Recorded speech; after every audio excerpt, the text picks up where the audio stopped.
All right.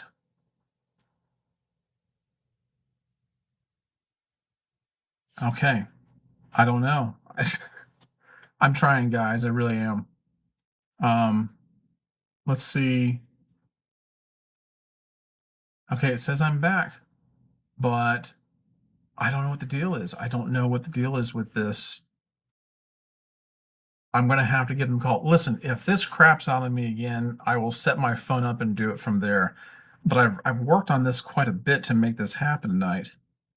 So yeah, it tells me I have a max of 6 hours I can do this, I guess, in one sitting. I'm not gonna be here for 6 hours. But anyway, and I don't even see the chats now. Let me enable comments.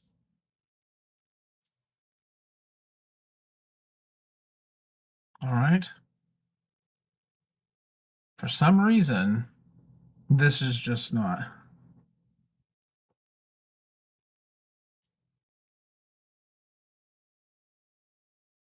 For some reason, this is not doing what it's supposed to be doing.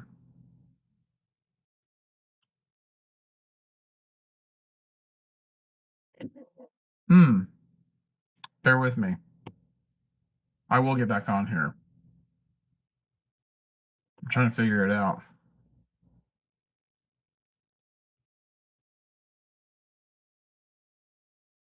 I don't even see the chats. Do you guys? Okay. Okay, Thomas. Good, good. I'm also looking at this on a different screen on a separate laptop to see the chats in case I don't see him here, but I do see him so far. So Nomad's here. That's good to see. Gary. Gary saying you should probably just do StreamYard. It's simple to use. Well, it is, but they up their prices so much. Let me see if I can enable comments here. So yeah, for some reason they're not they're not showing everything on the screen that I have set up. So you might be right, Gary. I might have to go with StreamYard because this is just really acting up. Kevin from Lakeland, Florida. Wow. Do I wonder if I've run into you before, Kevin? I mean, it might be a chance, right? Well, Gary, the service that I'm using now is it's $25 a month through. This is EV Mux. This is EV Mux, and I've watched a lot on it, and I was really excited about it. It seemed better than StreamYard. It had more to offer, and I think StreamYard's up to 45 now a month. But for some reason, it's saying, I have two different screens. I have an editor screen and I have the transition screen, the live preview screen. And before it would transfer everything over to the live preview screen, but it's not doing that. It's not sending over the banner, it's not sending over the chats.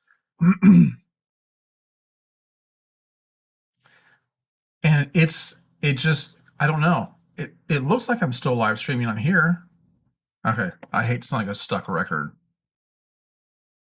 Am I still on here? I'm about to call it quits on this thing. Hmm. Where am I?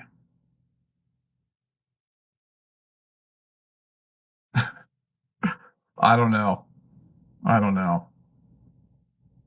Okay. So let me ask you this. If I do this right here, okay, you said it seems okay to you. Gary's researching EV Mux. Yeah, I'm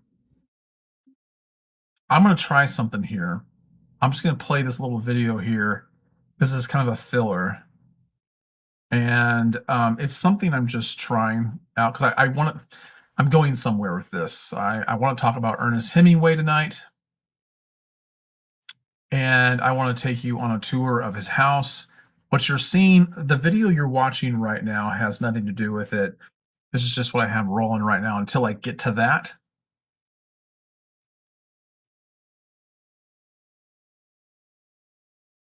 Sith with no name. You know what, Paul, right? I saw you on Instagram today, and I saw a couple of your pictures. It looks like you're wearing a Boston Scally hat, right? Or something like that, flat cap. I realized who you were. Hmm. So on my laptop over here, I can't even see the chats. Do you guys see the chats at all?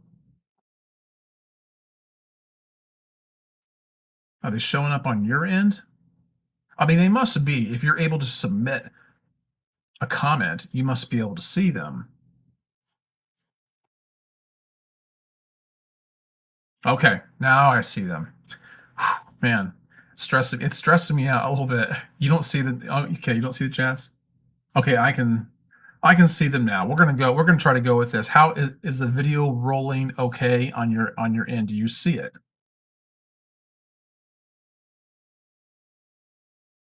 Looks like I see it on here.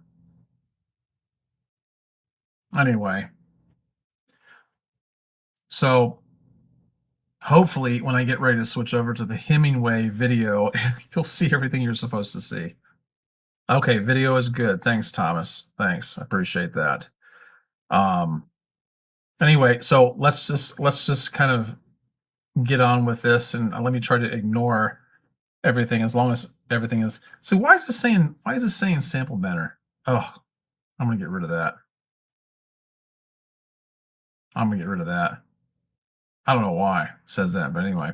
Um yeah, how are you guys doing tonight?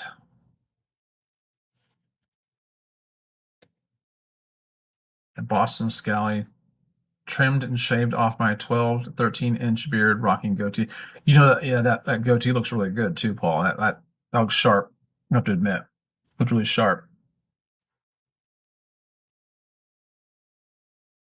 So anyway, I was hoping to be able to do something like this and take you guys on a little trip.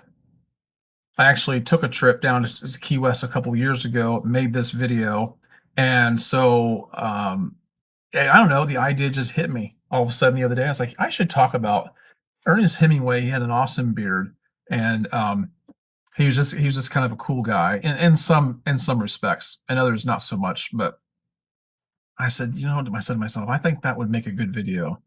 What you're looking at now here on the screen is a, a circle B.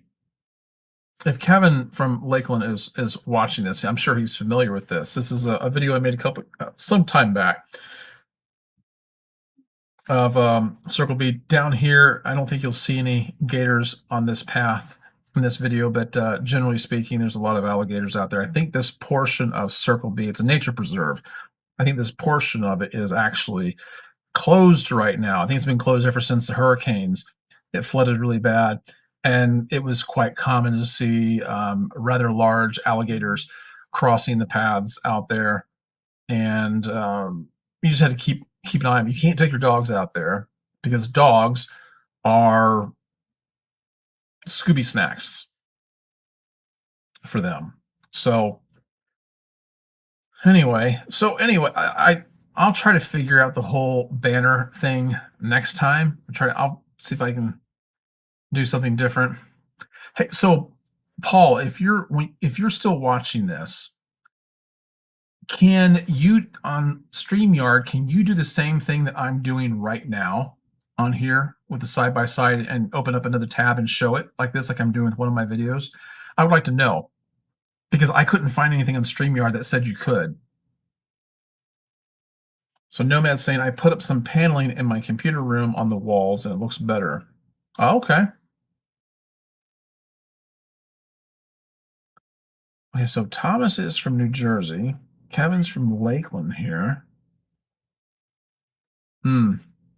So Thursday night, I'm not sure if I'll be on Thursday night because that is my anniversary, our anniversary. So I'm sure I'll be going out with my wife out to dinner. Could be our 26th anniversary. I don't know where we're going, what we're doing. She may not want to go anywhere. Hey, Mike, stopping in to say hi. I'll watch the replay. The stream looks good. Oh, thanks. Good. Thank you. Thank you. That's reassuring. Bill from Kissimmee. Okay. Right down the road, basically. Right down the road. Congrats on 26. Thanks, Thomas. I appreciate that. We'll see if she's ready to trade me in yet. I'm sure she probably is. I would if I was her. No. I mean, who wouldn't want to be married to a massive YouTube star, right? No. I wish, but no, that's not happening. So you've been married 32 years, Thomas? Wow. Well, you got me beat. That's more than most people, that's for sure. It's not easy. It's not easy. But somebody has to do it, right? Somebody has to somebody has to take a hit for the team, right? And then you create a team. That's always kind of fun. But anyway, yeah, my wife would agree. Yeah. Well, it goes both ways, right? October makes 40 for Bill Lore. Brian says you are famous, maybe to some degree, on a very, very mini micro scale. You know, what's funny is that I don't think of myself as being famous. You know, it's not like not like a regular celebrity or anything, but there's been a handful of times I've been out in public and someone has come up to me and go, Are you Greg Boswell? Are you that does the beer videos?" I'm like, and it catches me totally by surprise. I'm not expecting it. And I don't, because I don't think about it, I don't know how to act about it. I'm rather awkward about it. I'm like, yeah. Like, "Oh, I watched your videos." I'm like, I'm glad I wasn't rude to him. I'm glad I wasn't mean to him for any reason whatsoever. But it's a little weird. So I'm not famous, but I have been recognized in a few places, and it's kind of cool. It's kind of cool, but I wish I gave more thought to it. Congratulations on 26 years, Wade says. May 11th will be 29 for me. Wow. So apparently we have a number of guys in here that are approximately around the same age or a little bit older than me. Yeah. So that's cool because I guess that's really nice because we all need someplace we can go and kind of hang out like we are tonight. A lot of vets here. Yeah, we've all been in a lot of wars, haven't we? Right? All right. So I am drinking Pepsi tonight. I prefer Dr. Pepper, but I'll take what I can get. I still have. Well, okay, so my wife put in my stocking like last Christmas one of these little Crown Royal vanilla bottles. I haven't, well, obviously I haven't drank it yet, but I won't be doing that on here, but it's tempting. I did a live stream with a guy, Whiskers and Whiskey.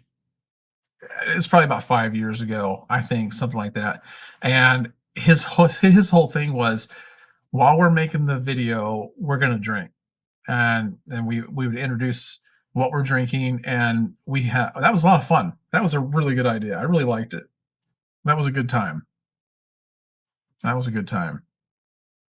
And then I accidentally busted my what's that drink? Uh the cinnamon drink, for crying out loud. That cinnamon For some reason, I can't think of it. It's like the most common drink out there. I had a big bottle of it. It was a glass bottle. It slid off the table and busted all over the floor. It took me weeks to get the stickiness out of the floor. It was a hard floor, obviously, but yeah, it was a challenge. So Gary said we can see the video. Yeah. So right now, Gary, the issue I'm having is it keeps saying that I'm syncing, and it says it's allocating some resources, and then it would shut off on me, and I can't even now put up a banner. I can't even put the comments on the screen. I don't know why, but it shouldn't be this difficult. I don't know what the deal is. Um, I don't know. I spent all day Sunday trying to figure it out. But at least we're doing this. Okay? At least we're doing this. I hope that I can switch to my Hemingway video. Fireball. Yes. Yes, that's right, Paul. Fireball. I don't know why I couldn't think of it. Yeah, but that was, oh man, that was a mess. That was a huge, huge mess. Mm. So anyway, let me talk to you about a little bit. Well, let me tell you what I have in my beard tonight. First of all, I am wearing Artius Man um, Humidor beard oil, and the reason why is because on the last live stream I did, somebody brought up Humidor beard oil, and I thought, it's been a while since I've had that in my beard. I'll put it in there tonight. And then I don't have it in my beard yet, but I do have the Artist Man Humidor beard butter. And I really like that a lot too. I may put that in tonight before I go to bed. If you go to artiusman.com, you can use my code Greg20 and it'll save you 20% off of your order. And Artius Man is really, really good. So check out everything that they have there. Okay. So I know that most of you have heard of Ernest Hemingway, correct? I mean, maybe you've seen a movie based on one of his books, like A Farewell to Arms, For Whom the Bell Tolls. Maybe you've read his books. I have read some of his books, a handful of them. Some of them I like, some of them I don't. I've got a book full of his short stories, and some of them are okay, others are not. But uh, it was very indicative of his time. He's a very interesting man, very, very, very well. It'd be kind of hard to be the kind of man he is nowadays without landing in jail for a number of reasons. But yeah, yeah, he was considered kind of a man's man in his day, rather chauvinistic, maybe to some degree. He's also considered a ladies' man, but apparently he didn't have as many lovers as what legend purports. I found out later on. He only had like two or three different love interests in his life, to which he you know kept company with. So yeah, yeah. How many of you have read anything of Ernest Hemingway's? Leave a comment down below. If you've read anything of Ernest, even if you haven't, tell me no. Or have you watched any of his books? I mean, watch any of the movies based on his books.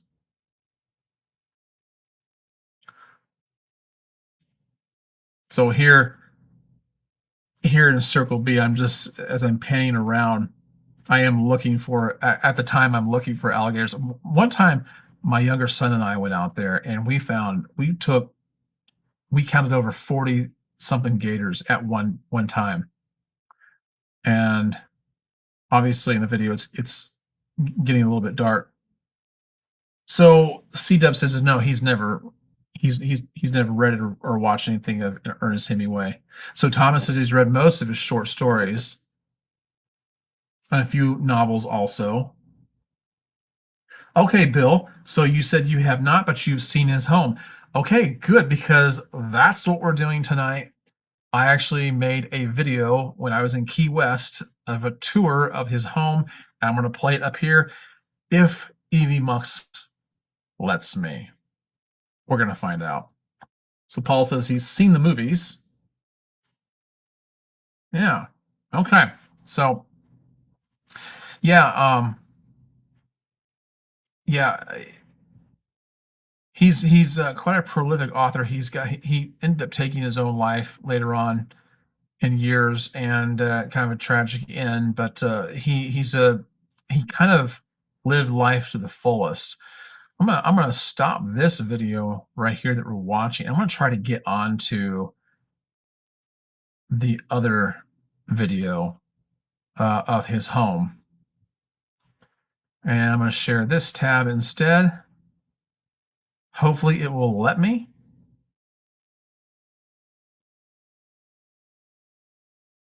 Okay. Let me go full screen on that. And here we are at the beginning of this. I'm going to kind of fast forward. I'm just, as you see me here, I'm just kind of introducing myself to the viewer, and I'm telling them what we're going to be doing. I might try to turn it up a little bit. I'm going to start here from the side, try to wind my way through the inside, and then come back out and go around the grounds. I'm told that we can take as much video and photos as we like, as long as we don't capture any of the tours. She also let me know that there are 54 cats, and we should try to find all of them. We can pet them, but we cannot pick them up. These are polydactyl cats, or at least some of them are, and believed to be direct descendants of the cats Ernest Hemingway had. So I don't know, we'll see. It's gonna be fun looking at them. I like cats, and my wife really loves them too, so it may be a while getting out of here with all that going on. But I hope you enjoy this. I don't plan on talking on my way through this. I'll let everything explain itself, because I just don't want to be a disruption to everyone else around me. If you end up liking this video, let it reflect, hit the thumbs up, please subscribe, and share this with others. Don't forget to hit the notification bell. All right, blah blah blah. So I'm gonna mute that and let the ad play just a little bit to kind of get through that. So yeah, that was the introduction to that video, so people knew where I was at and what they're gonna see.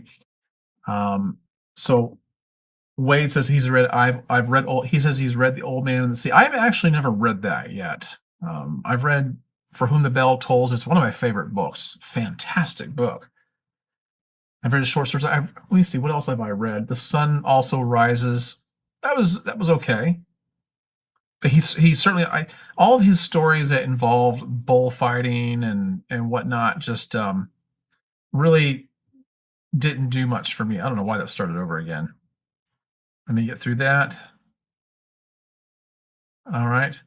Yeah, his stories involving bullfighting kind of bored me to some degree, because I couldn't get into that aspect of it. But yeah, so I'm going to share with you some interesting facts and trivia about Ernest Hemingway as this goes through here, and we can still comment on other things and talk about other things while we do this. But I thought this might be a good way to entertain ourselves. And of course, there's no talk. I don't talk through the rest of this, so you don't have to worry about that. All right. So yeah, this is down in Key West. I was there probably, I think maybe 2 years ago. And when I was down there, I actually ran into and met Matt from Bay Area Beard Company. I was at Fort Zachary Taylor. That's how we met. We started talking. I actually caught all of it on film, and then we realized that we both already follow each other on Instagram. So anyway, so this is a beautiful, beautiful house here.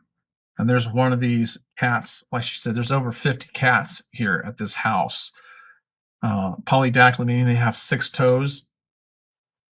And they're over half of them are direct descendants of the original 6-toed cat that Hemingway had. I think that one was called, the name of that original cat was called Snow White.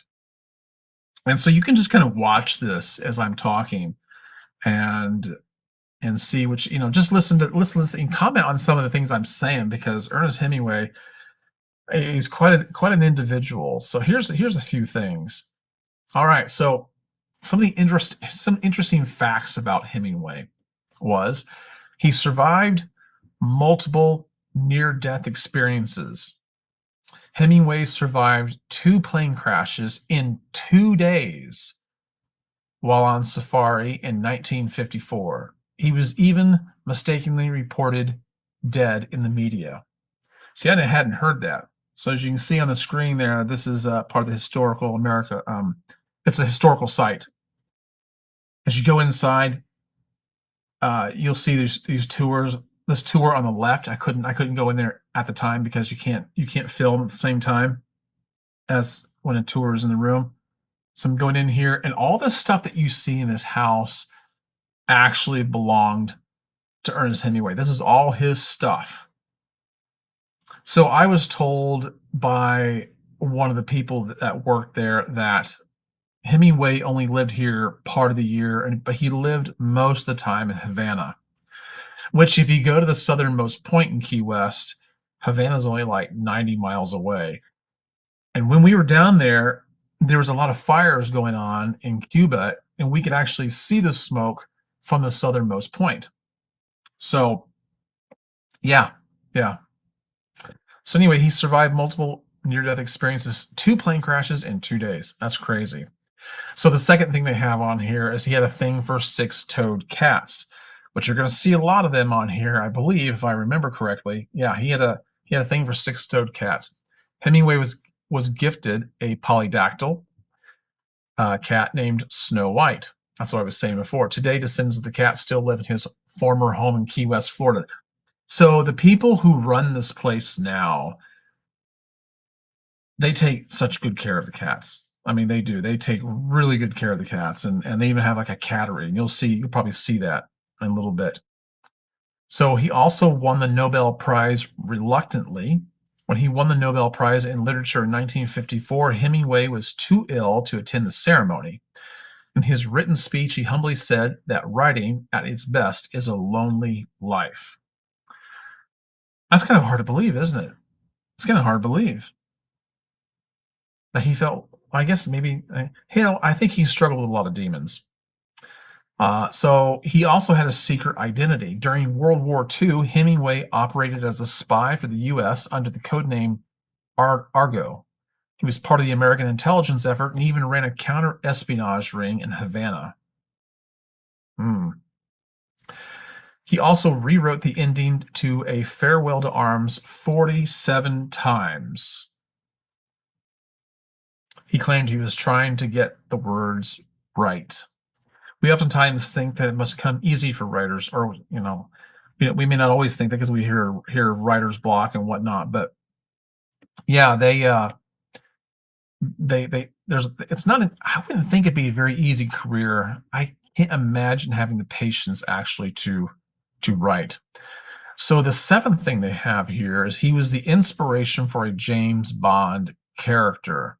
The character Hemingway in License to Kill is an homage, and Ian Fleming, who created James Bond, admired Hemingway's work.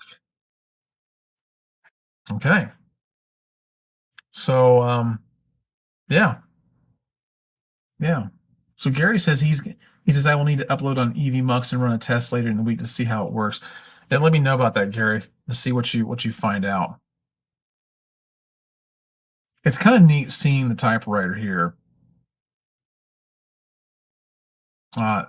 Thinking that this is what he actually typed on. And then, of course, you see him on all these boats.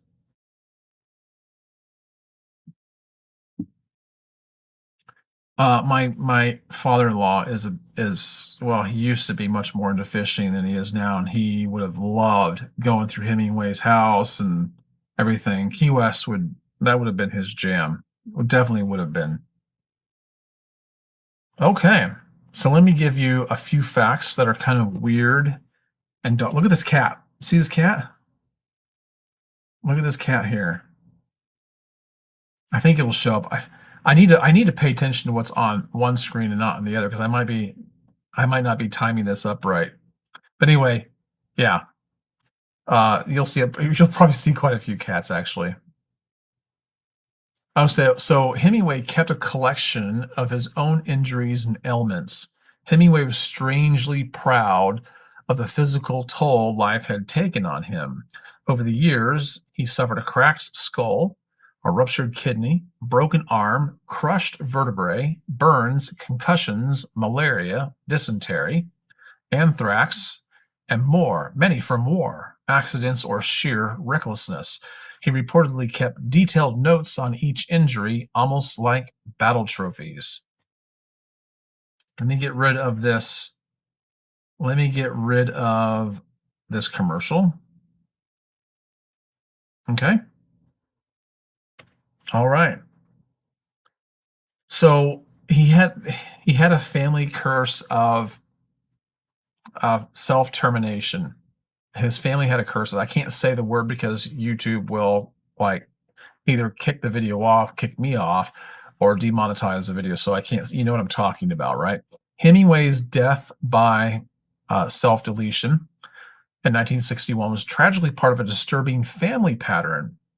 His father, brother, sister, and later his granddaughter Margot Hemingway all died the same way. Well, not in the same manner, maybe, but they died by taking their own life.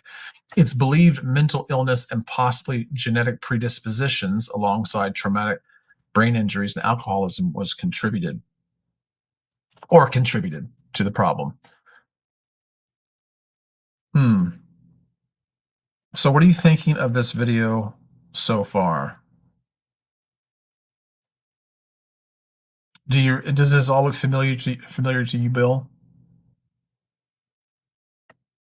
I love going there. This is probably one of my favorite things about Key West. That was this right here.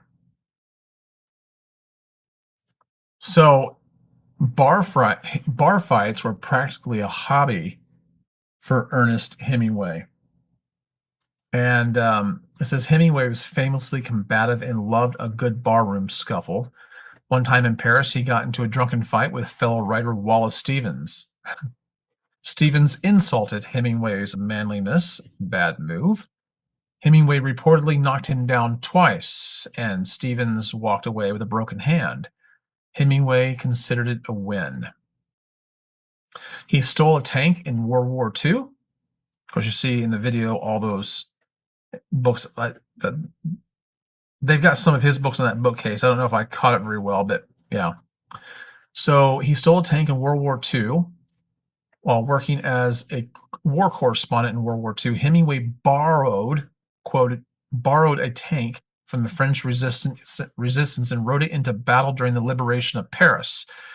He was not supposed to do this. It violated the Geneva Convention for Journalists. But Hemingway treated war zones like action movie sets.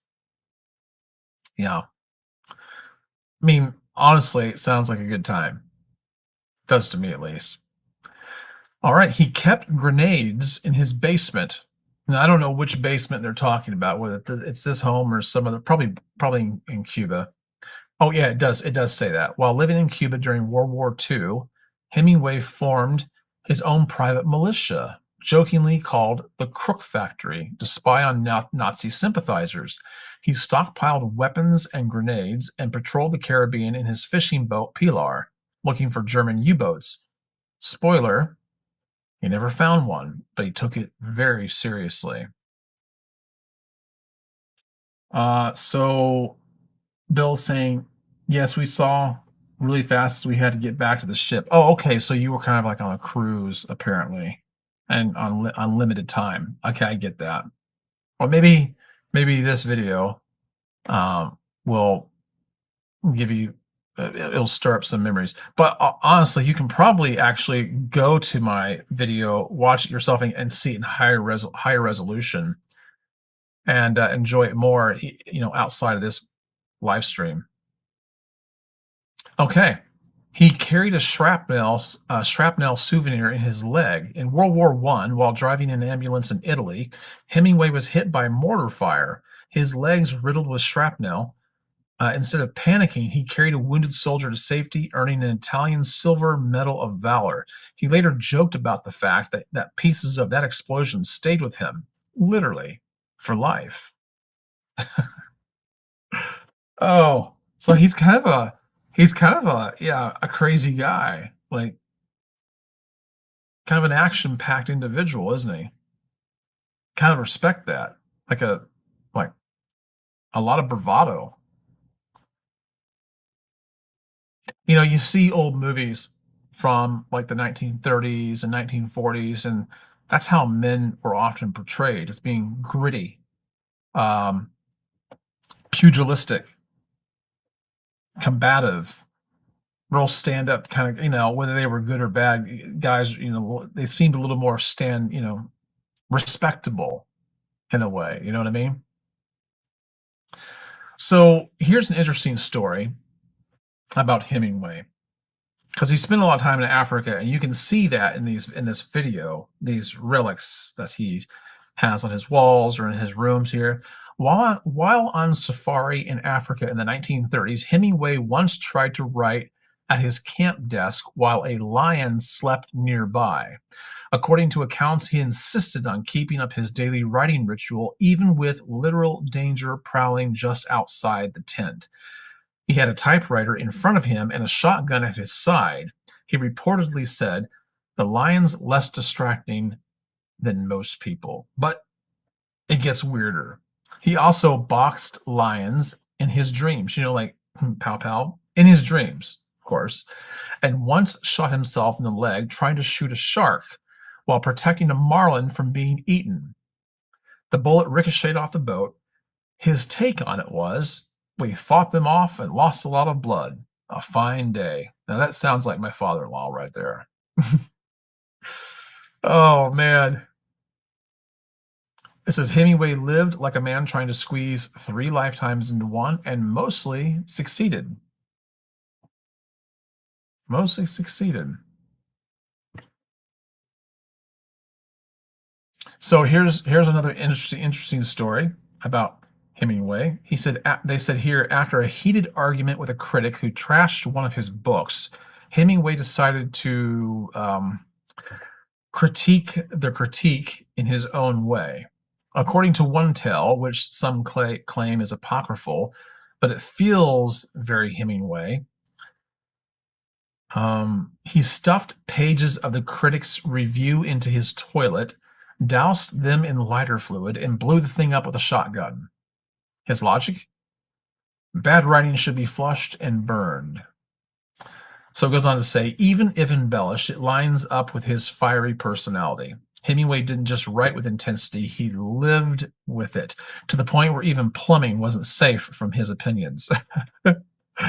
Oh, so in this video, and we may be coming up on it here, in a minute or so. I'm not really sure. It's been a while since I've actually watched this video. They have a beautiful bathroom here. Everything was just very, very nice here. Keep in mind, though, when we were there, it was very hot, and there was never any central heat and air there. Never. So I think from what they told me that Hemingway lived at this house at the cooler time of the year. So, yeah, he lived there during the cooler time of the year. Okay. So, Hemingway gave very, very unconventional writing advice. And here is a few things. Here's 5 different things 5 different pieces of advice he gave about writing. He said the first draft of anything is crap. He didn't sugarcoat it. Hemingway believed rewriting was where real writing happened. He'd often rewrite a single sentence dozens of times until it felt right. Makes sense, actually. I think he's right. The second piece of advice was write drunk, edit sober. The quote was often attributed to him, and while there's debate over whether he actually said it, it does capture his belief in writing from a raw, unfiltered place and then refining it with precision and clarity later. Yeah. A third piece of advice here, he says, all you have to do is write one true sentence. His approach to writer's block was simple. Just start with one honest sentence. Once that truth hit the page, the rest could follow.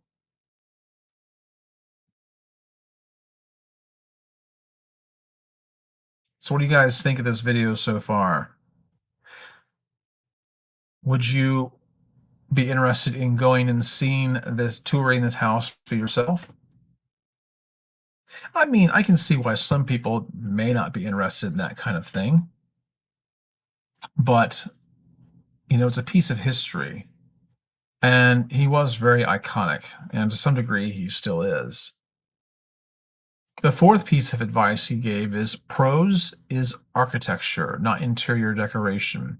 Hemingway hated flowery writing. He believed every word should have a purpose, like the bones of a well built structure. No fluffs, no frills, just function. I like that. I like that. I'd say that's pretty true to his way of writing.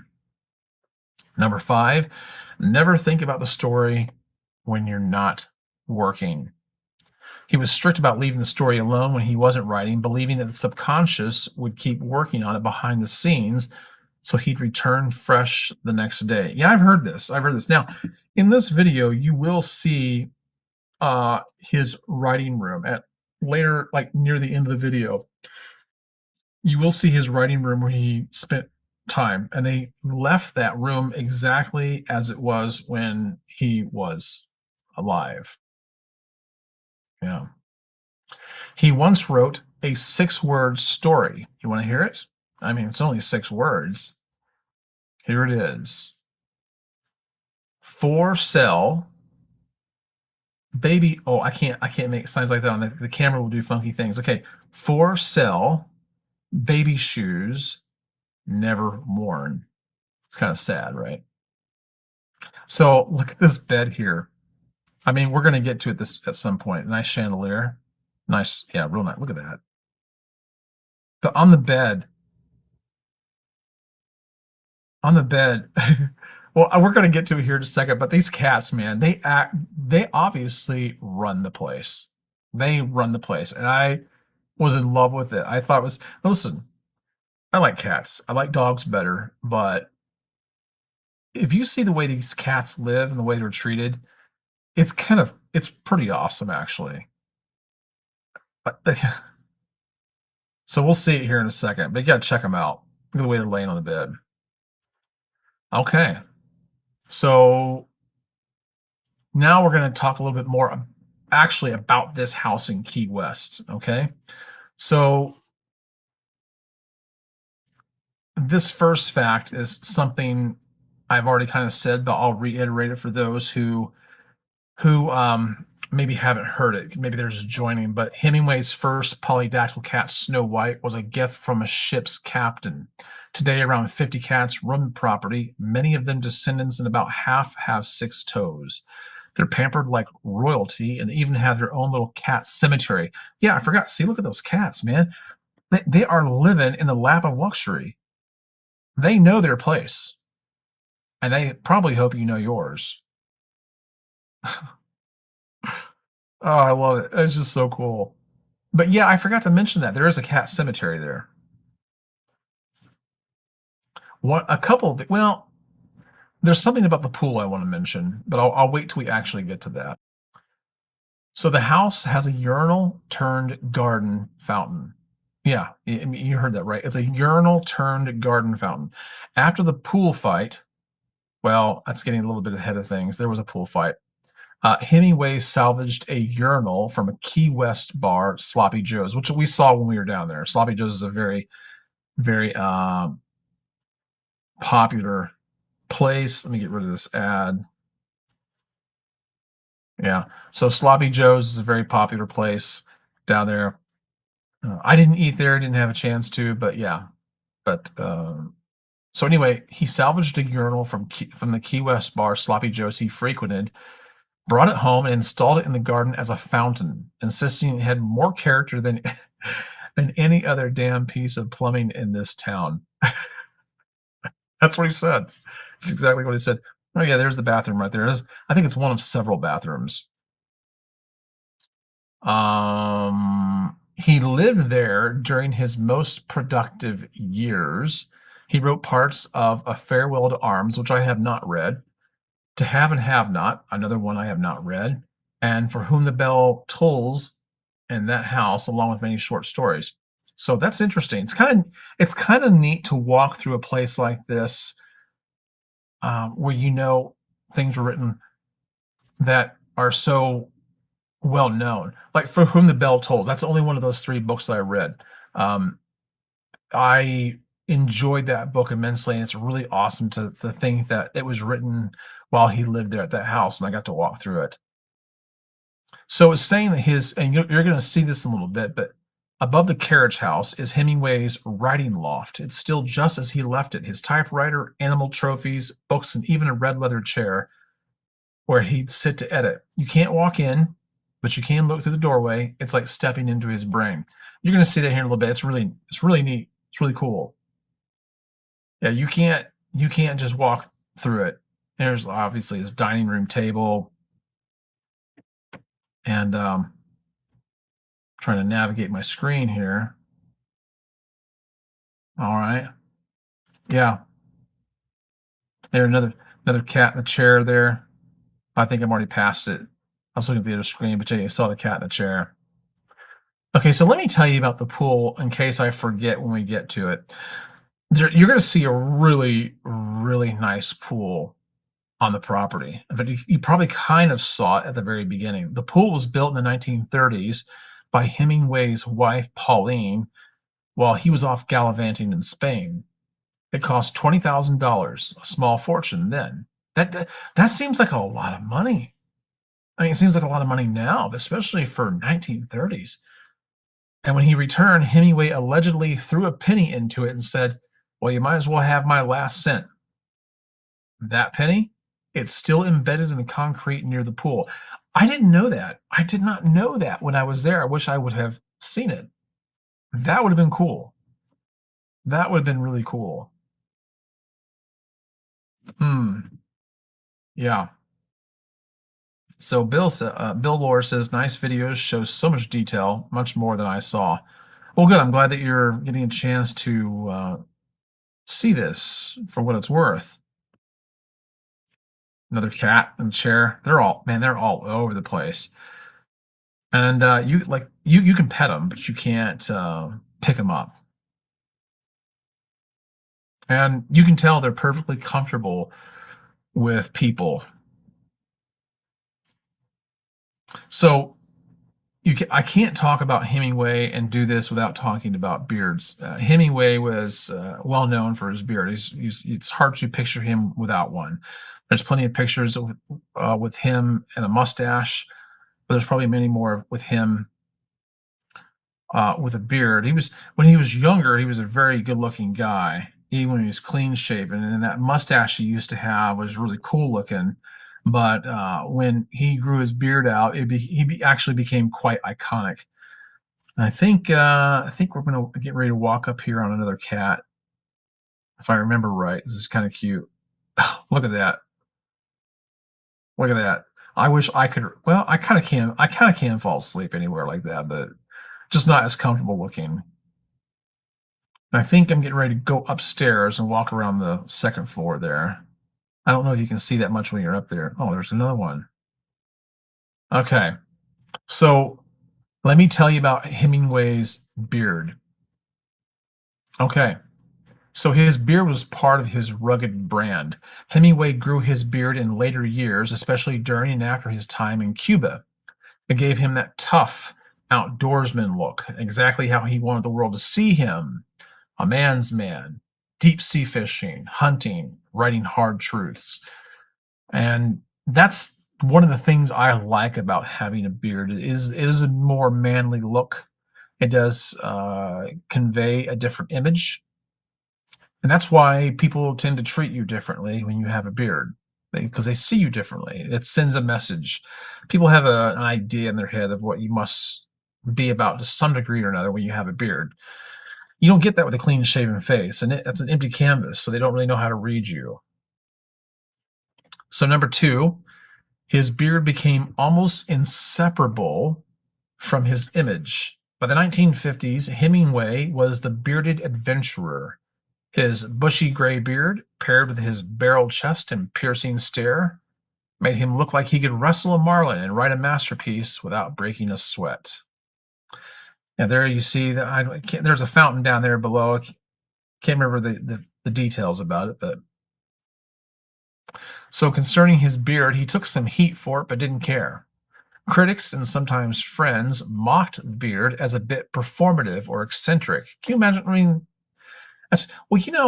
back during that time, beards became kind of out of fashion. It was back in I think in about the early 1900s when There was a really famous journalist who was really good looking. He's clean shaven. And he's kind of what made clean shaving popular again. So by the time Ernest Hemingway grew his beard out, most men weren't doing that. That's why they looked at it that way. So the fourth thing they share here is it showed up in his beard showed up in caricatures and pop culture. Cartoonists and artists often exaggerated his beard when depicting him. It became a visual shorthand for "this is Hemingway." Even now, many depictions of gruff old writer types borrow heavily from his bearded image. Yeah. And then the last thing I'm going to share with you here about his beard is Hemingway had numerous facial scars and injuries from years of war, fights, and accidents. The beard may have helped cover some of that. Not that he was ever shy about his battle damage. So, yeah, I think he was, like they said here, he was proud of his scars. He was, he collected them like trophies, but that's the thing about having a beard. It does cover up things. I've talked about it before, but when I talked about it, it was more about covering up like the double chin and stuff like that. But he may have worn a beard to help cover up some of the scars. I think really probably it was more like he just thought it was cool, thought it was manly. You know what I mean? It's beautiful grounds, isn't it?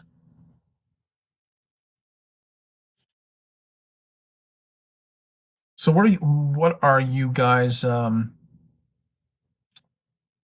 what do you guys what do you most I think I might have asked you before, what do most of you guys do for a living?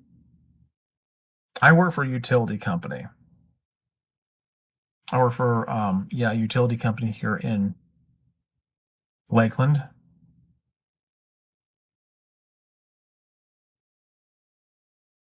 So one of my duties is to turn people's power off when they don't pay their bill.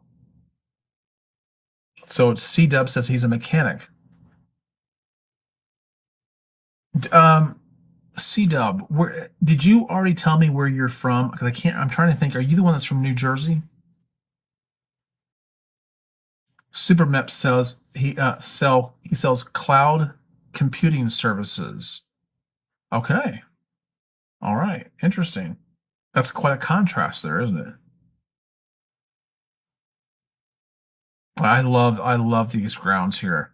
Just when you go into the Hemingway Estate, there's so much foliage, you're completely closed off from everything out there in the street, and Key West is noisy, let me tell you.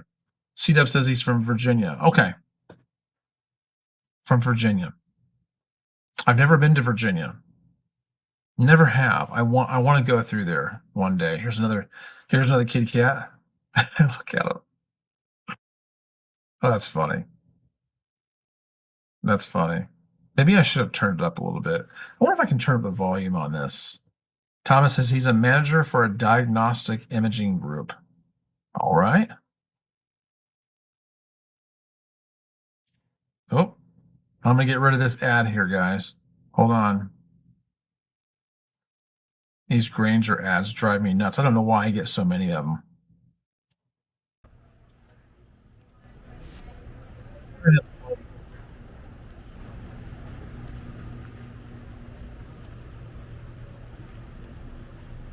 Can you hear it? So Bill says, I worked in lighting, sound, video, and managed a location. Moved to Florida 12 years ago and worked at Disney for 11 years.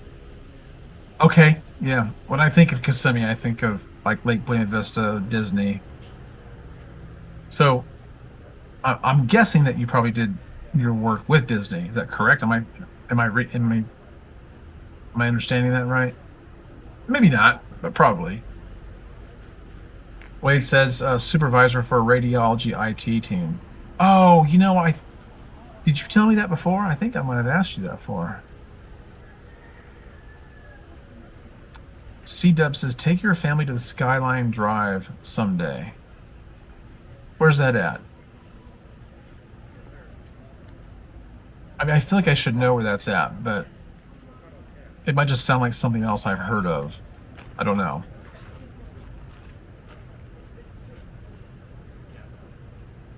Oh, see, there's the cat cemetery. Yeah. Okay, yeah, Wade, you did mention your job before. Okay. I thought it sounded familiar. So, if you can, I don't know if you can get a bead on the names there on the stone there, but I think there's a lot of peculiar names for cats on there.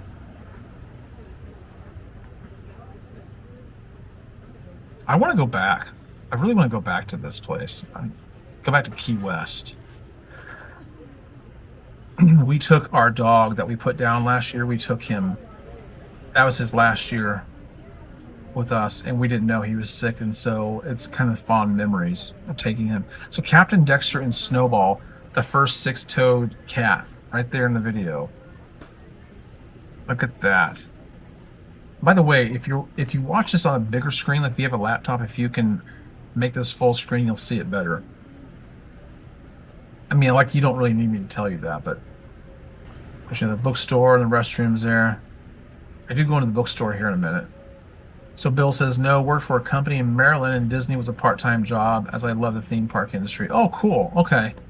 Okay. So C-Dub says the Skyline Drive. Oh, look at this. Kermit Shine Forbes sparring partner for Papa. That's interesting information right there, by the way. Yeah. Hemingway did box. I mean, he trained with a boxer. The guy who really knew what he was doing. And that might be why he didn't mind getting into a scuffle in a bar. So C-Dub says the Skyline Drive is in Northern Virginia. You must see it with your family in the fall. I'm going to look that up. So there's the cattery right there. I think I walk up to it. Yeah, here we go. It's like a miniature version. Yeah, the cat kennels. It's a miniature version of the house. Isn't that neat?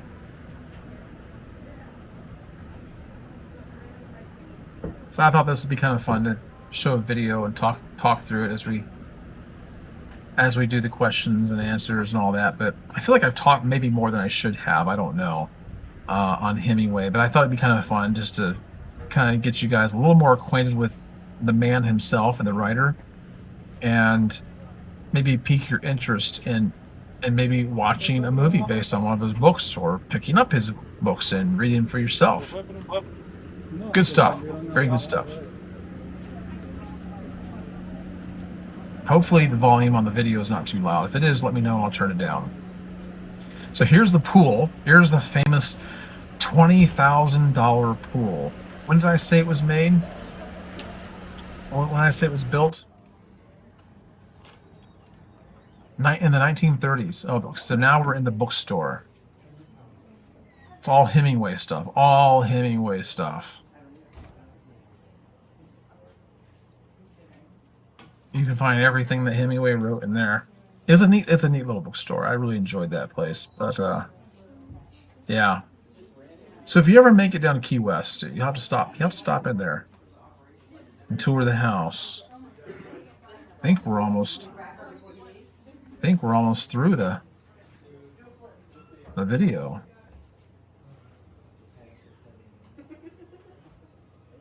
About another 7 minutes.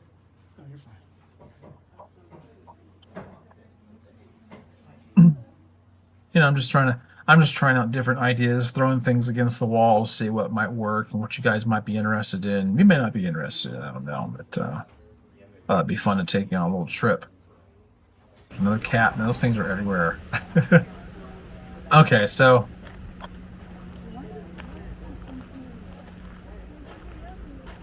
yeah, I'm trying to get my bearings.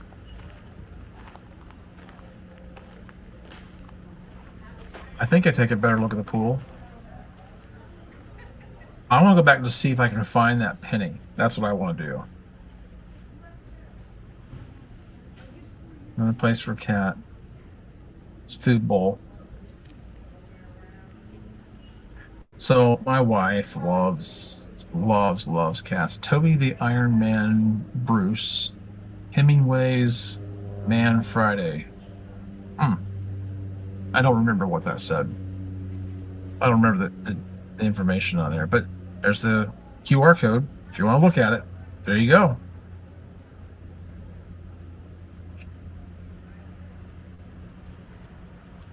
All right.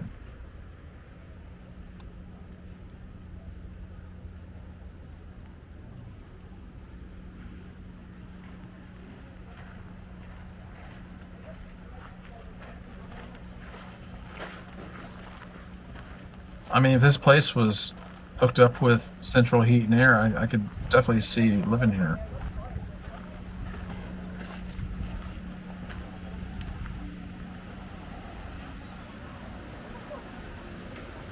I remember when I was there, it was so hot that Hemingway boxing in life and writing. It was so hot that all I wanted to do was drink the water in the pool.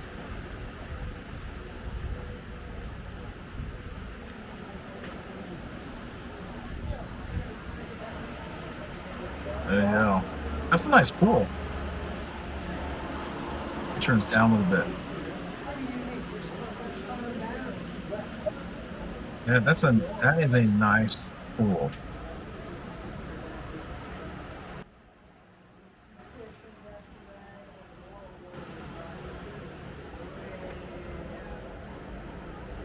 Looks relaxing, doesn't it? Got just enough shade. Just enough shade to make it nice.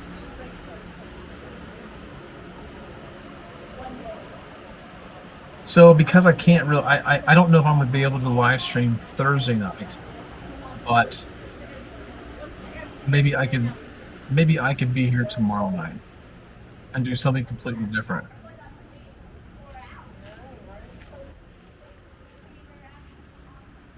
Let me know if you guys are up for it.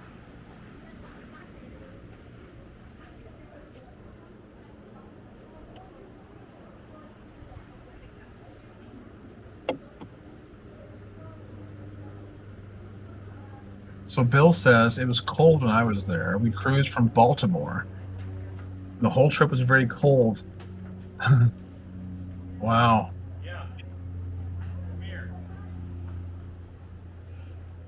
It's hard to imagine it being cold in Key West, to be honest with you. I just can't imagine that. So what we're looking at here is we're going into the loft where Hemingway did his writing. And this is a real treasure, in my opinion. They've got bars up here, so you can't go all the way in. If I could slip my camera through the bars there, kind of give us a feel of being on the other side. Hey, Michael. Good to see you, man. There's his table. There's his table that he would write out. I read in another account that he would write standing up. But there you go. There's his writing room. This is probably where he wrote "For Whom the Bell Tolls." I'm telling you, man, if you haven't ever read that book, you really need to pick it up. It's a good manly book right there. And that he was good at writing that stuff.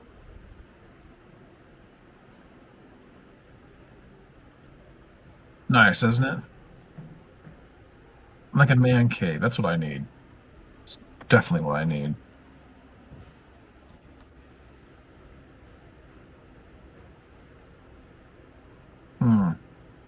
So it's a painting of his room. So Michael says, just putting some beard butter in, so I may be quiet for a bit, but I'm here. Okay, cool. I was just telling the guys that I am wearing Artius Man's Humidor oil, and tonight I'll probably put in the Humidor beard butter. So yeah, what kind of beard butter are you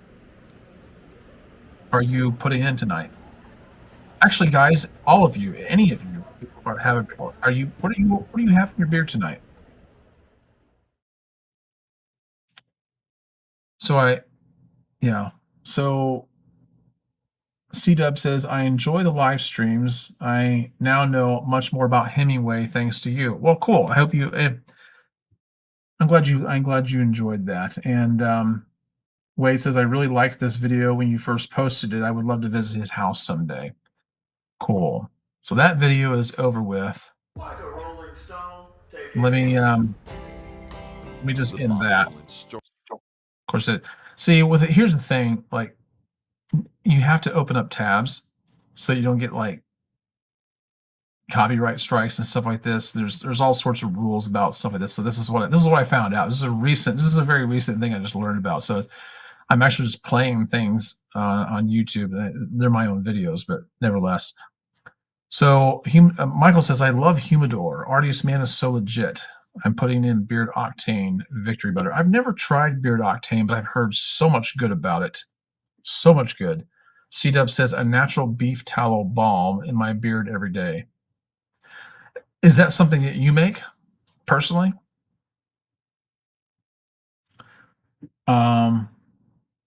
Yeah. I'll just go back here in the meantime. And where am I at? Well, I don't know where I'm at. Let me try this. Okay. I'll go over here. I'll fast forward this. This is kind of the same journey we were on earlier, but it'll give us something to look at while we're talking. It's getting a little bit warmer down here in Florida. It is, I think I saw today that was like 91 degrees on my way home at the end of the day. So Wade says he's wearing the Lancaster Beard Company Vanilla Bourbon Beard Butter. Oh, that sounds great. This is a local beard company in Pennsylvania. That sounds good. I bet that smells great. Tombstone by Live Bearded, Bill Lore says. Yeah, I have so I have Gunslinger by Live Bearded. And I think Tombstone is what Gunslinger was. I heard, and I don't know for a fact, that Live Bearded had to change the name of it because somebody else already had the name Gunslinger for their beard product. I don't know. But I think it's the same thing, and that is really good stuff. I really like it. Yeah. Yeah.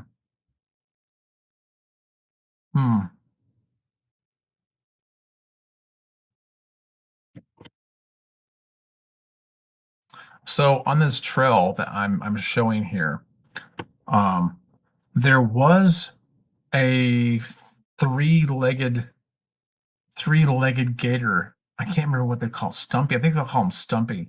That he used to, I remember we walked up here and he laid completely across the path and nobody could walk from one side to the other. I finally did. I just kind of finally went over him.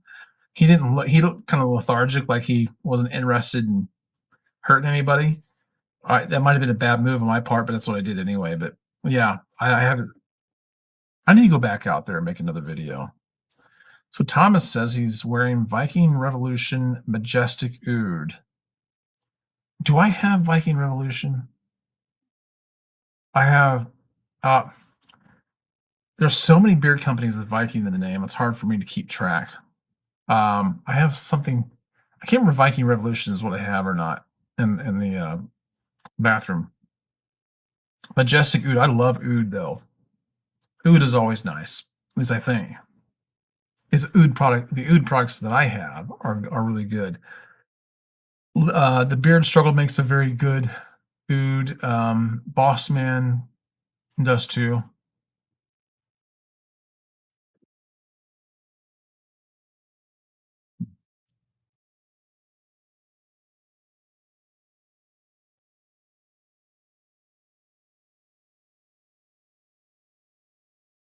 So, are any of you guys into photography or videography? My youngest son is really into photography, and he likes to come out here. And he mostly likes birds. That's his thing. I mean, they have so many people that come out here and take pictures of birds, mostly birds and gators.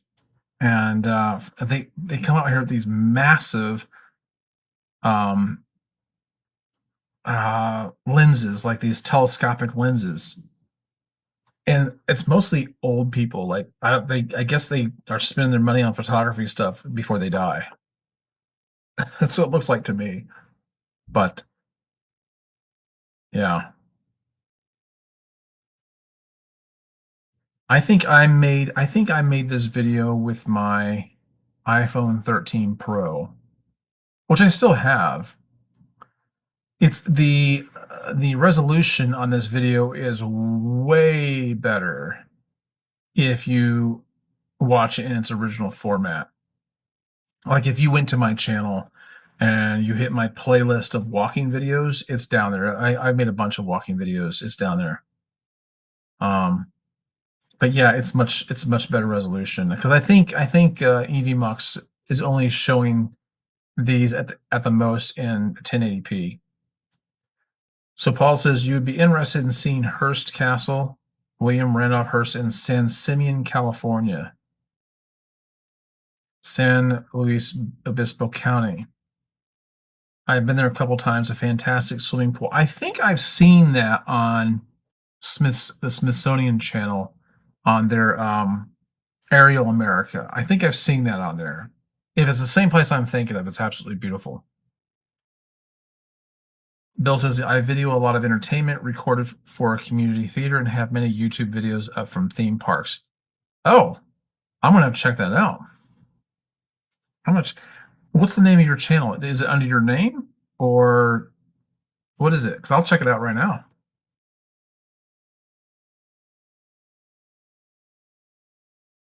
I'd like to see that. Do you still? Oh, you said I video, so you must still make videos too. So apparently that's not something that's just a thing of the past, right? Now look out here. Look out here in the scenery.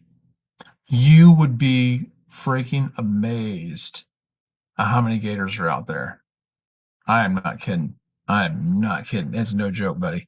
Listen, you go out there during mating season and you can't see them, but you can hear them on either side of the berm there. And when they roar, it goes right through you. Okay, so Katie. Okay, I'm gonna type that in. Katie Fan Pre 91. Let me see. Let me go home here. Oh, there you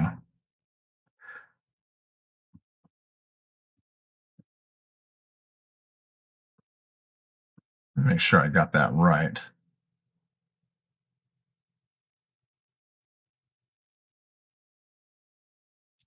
Okay, I'm looking it up. Oh, okay. Okay.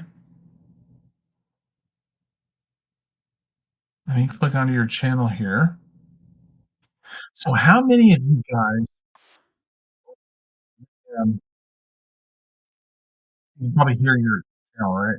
You probably volume. How many of you guys have a YouTube channel, whether it be small or large? So, okay, so you're saying this old one. Yeah, these are from like, you got some from like 14 years ago, 16 years ago. So you were doing this when YouTube first started, right? Wow. So Bill's saying I still do some recording at parks, but post them. Don't post. I guess you don't post them much any longer. Okay. Okay. All right. Um, yeah, listen, if you guys have a YouTube channel or whatever, I want to help support what you're doing. So fill me in, let me know. No matter how big or small it might be, I want to know so that I can kind of help with that. You know, at least I'll subscribe and I can talk about it if you want me to. Because you just never know. It's a good way of getting to know people and what their interests are. You know, this I think. I mentioned the fact that I was using an iPhone 13 Pro. For this, I'm actually looking at getting a new one, iPhone 16 Max, Pro Max. Bill says Dollywood shows was a huge site I had with hundreds of shows. The park wanted me to only record for cast so I don't post. Okay. I've never been to Dollywood. Apparently, it's like a great place to go. I've never heard anybody say anything bad about it. I've never. It's funny because back in the day, I think it was MGM Studios here in at Disney. They used to have a backlots tour, and I remember riding the ride in the back,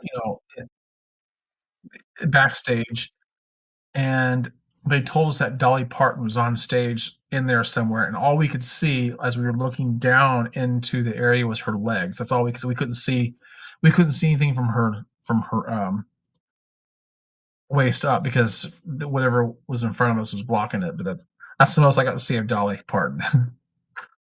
uh, Michael says he drove past Dollywood. Oh, so C-Dub says the only thing great about Dollywood was the bald eagle exhibit. Okay. I'm trying to remember where it's at. Is it in Tennessee? Where's it at? I should know that, right? I'm gonna look it up. Dollywood. I mean, you hear it talked about, or maybe it's Virginia. I don't know.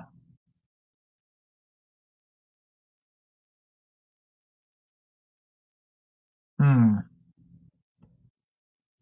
So, oh yeah, Pigeon Forge, Tennessee. Yeah. So was it like it's like 82 or $103 to get in? How much is there to do there? Fantastic entertainment and good selection of coasters, good food, and the best theme park train that was from Alaska. Okay. Yeah, Tennessee. Okay, thanks, Mike. Yeah, so I've always wanted to go there. I wanted to go to Knott's Berry Farm. When I was a kid, we used to go to Kings Island in Ohio every once in a great while.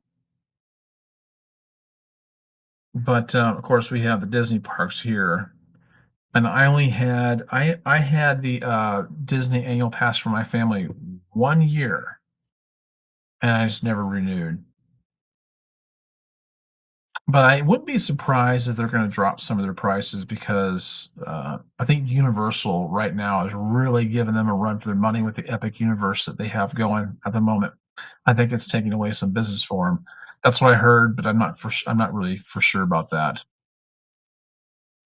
But when I was, a young man, a very young man, I used to love Epcot. I still love Epcot. It's my favorite park, and, I would take dates there because it was just a blast. I mean, you get to be there all day, stay busy, and you're sitting next to the girl on whatever you're doing for the whole entire day. So it was fun. It gave you a lot to talk about. So it was a great place to take a date. So I wish that I could get these comments to show up on the screen here. I don't know why they won't. I don't know why they won't. I may have to go to StreamYard because the very little that I did get on there, play around with it seemed like a lot simpler.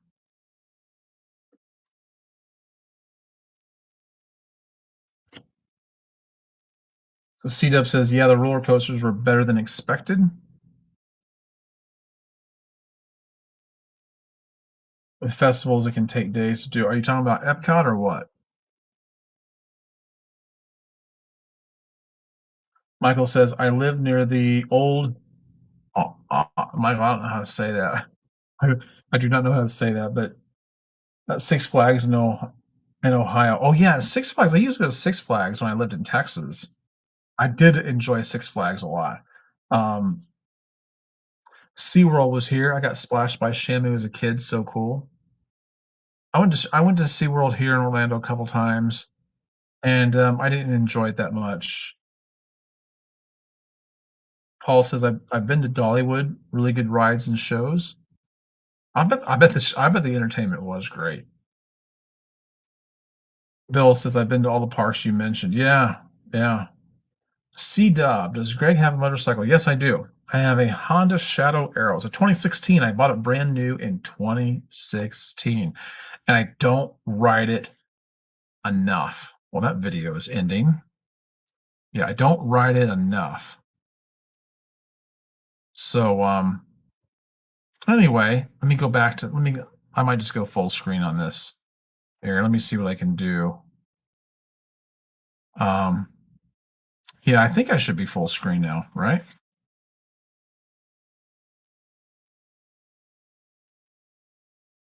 I think I am. I don't know. It looks like it's still showing the I don't know. I don't know what it's doing. I think I know what I need to do.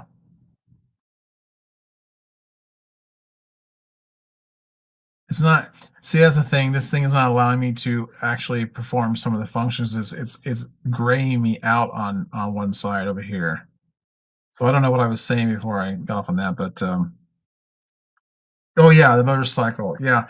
I I probably ought to sell the motorcycle. I don't ride it often enough. It sits in my garage for way too long. And I do enjoy it, but I just don't have a lot of time to ride it. And because we take our work trucks home every day, I no longer have to ride my motorcycle to work to get into my truck.